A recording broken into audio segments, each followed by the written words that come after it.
ஐயா முதலமைச்சர் திரு C. Joseph Vijay அவர்களே, கம்யூனிஸ்ட் மற்றும் விசிகா போன்றவர்கள் கூறிய கருத்துக்களை நீங்கள் கேட்டீர்களா?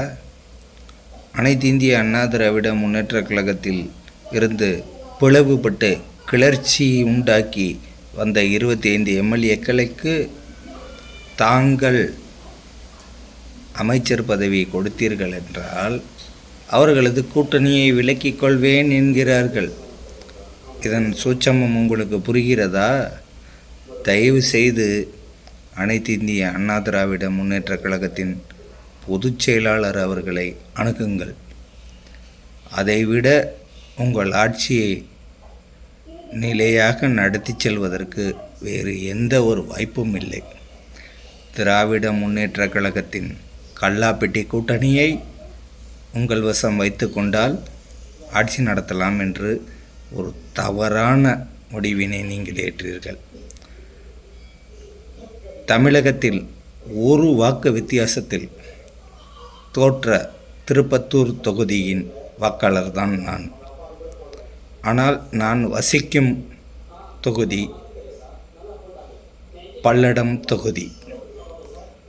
எனது வாக்கும் எனது தந்தையின் வாக்கும் திருப்பத்தூர் சிவகங்கை மாவட்டத்தின் தொகுதியில் அமைந்துள்ளன. எஸ்ஐஆர் போன்ற பல துன்பங்களை மீட்டும் எங்களது வாக்குகளை நாங்கள் நிரூபித்தோம். எனது வாக்கு என்டிஏ கூட்டணியான தாமரைக்கு அளித்தேன். எனது தந்தையின் வாக்கினை எனது மகன் கட்டளைக்கிணங்க எனது அப்பா விசில் சின்னத்துக்கு அளித்தார். வெளிநாடுகளிலிருந்து வந்தெல்லாம் வாக்களித்தார்கள் என்று சொன்னார்கள். ஒரு வாக்கு வித்தியாசத்தில் திரு KR பெரியகற்பனை சீனிவாச சேதுபதி வென்றார். எனது தந்தையின் வாக்கும் விசிலுக்கு. ஆனால் நான் அனைத்து இந்திய அண்ணா திராவிட முன்னேற்றக் கழகத்தின் தொண்டன். வாக்கு தேதியின் பொழுது காலை 9 மணிக்கு திருப்பூரில் இருந்து கிளம்பி மதியம் 1 மணி அளவில் வாக்கு செலுத்தினோம். இவ்வாறு தங்களை நம்பி வாக்களித்தோம். அதிமுகவிடம் நீங்கள் கூட்டணி வைப்பீர்கள் என்ற நம்பிக்கையில்தான் நாங்கள் அதை செய்தோம்.